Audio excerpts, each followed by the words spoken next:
Welcome to another edition of Baltimore Dodgers pregame alongside Connor Newcomb. I'm Joey White and Connor. Monday night, the Baltimore Dodgers squared off against the SS Tacoma Thunderbolts, unable to come up with the win, although they were leading in the seventh inning.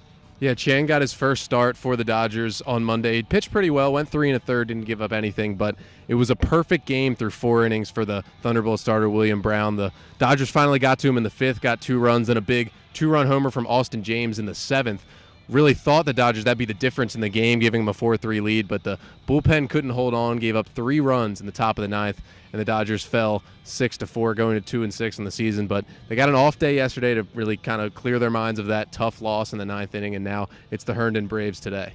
Yeah, Herndon Braves lost a tough one last night to the Loudon River Dogs in the bottom of the 11th inning. A walk-off hit put them down in a loss, but they have a good starter today. Connor Jones, 2-0 on the season, but he's yet to have a start. Yeah, Connor Jones has been pitching out of the bullpen so far for the Braves, but he'll get the start today against the Dodgers. What that really means for the Dodgers is maybe he's not so used to going 5, 6, 7 innings into a game. So look for the Dodgers trying to get on him early, maybe get into the rest of that bullpen early, and look for the offense to try and step it up. They did score 4 runs Monday, but it was 2 2-run innings. Other than that, I mean, perfect game against them through 4. They didn't really get much going until the 5th inning at all. So look for the offense to maybe jump on Jones a little bit and get behind the Dodger starter, Mark Watson.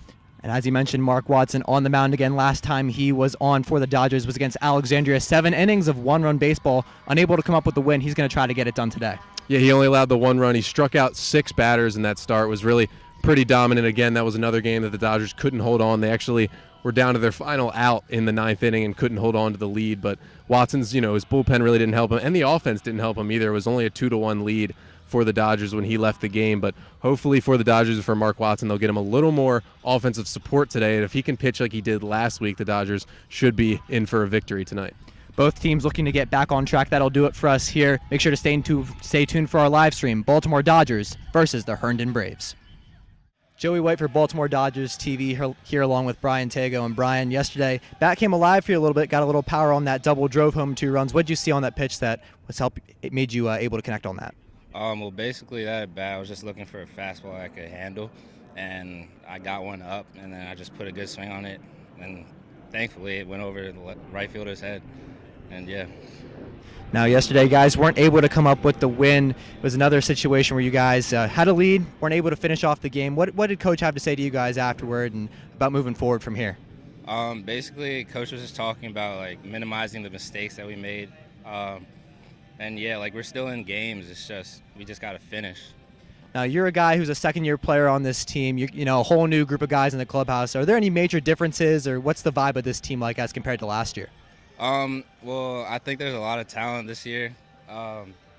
It's just it's not that big of a difference, but just the different guys. There's not many people from this area, so it's very interesting to meet the people from different areas and see how baseball is like in those areas. You're a Maryland guy, so if many people ask you, good spots to eat, good places to go, anything like that? Honestly, they haven't, and honestly, I'm not surprised because I wouldn't even know, honestly. Really? Yeah. All right, well, maybe sometime you'll figure something out. Thanks so much, Brian. Thank you.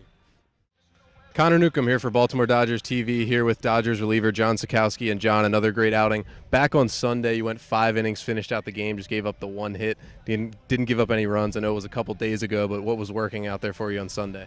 Me and Alex, our catcher, were on the same page with pitch calls, which really helps for messing with their heads. And I think coming after our starting pitcher, who's a lefty, coming down to the right, makes it a little bit harder for them to hit. And when they put the ball in play, my team made the plays. So. And that was a big outing for you guys. You guys had struggled. That snapped the losing streak, and even on Monday night, you guys blew a lead late in the game, but how important is it, at least for you, when you go out there to be able to shut things down at the end of the game? I think we're getting a few pitchers that are going to start coming in here and helping close out games a little more, but I think the nerves are finally getting away from people, and we're going to start figuring it out and closing out games rather than just finishing through 7. Now, you've kind of traveled across the country to come out here to Maryland and play this summer. How's the transition been so far? The traffic is terrible out here.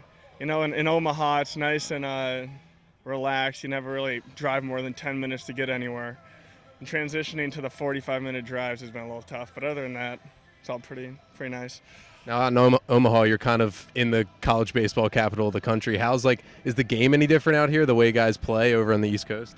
Not. I mean, since we're in the Big East, we play a lot of East Coast teams, so it's similar for that. But I mean, when we played over at the West Coast, they definitely play a little more small ball and don't get as rowdy, I guess, as the teams out here. Now, you being at Creighton, you had 3 guys on your team over at Creighton already drafted so far in the MLB draft today. What's that been like to see guys you've played with get the call? I mean, the first 2, Raleigh and Keith, were always fighting about who would get drafted first. So it's pretty funny to see them actually go pretty close to each other. But I mean, it's cool knowing these guys and seeing them, hoping they make it to the big stage and seeing them out there one day. Now, after next season, you'll be draft eligible as well. Any thoughts about that? Maybe, I mean, you'll still have 2 more seasons left at Creighton to think about it, but any thoughts about maybe getting picked? Yeah, I think I'm going to stick to my years at Creighton, and we'll see. Maybe one day. Maybe one day. All right, thanks, John.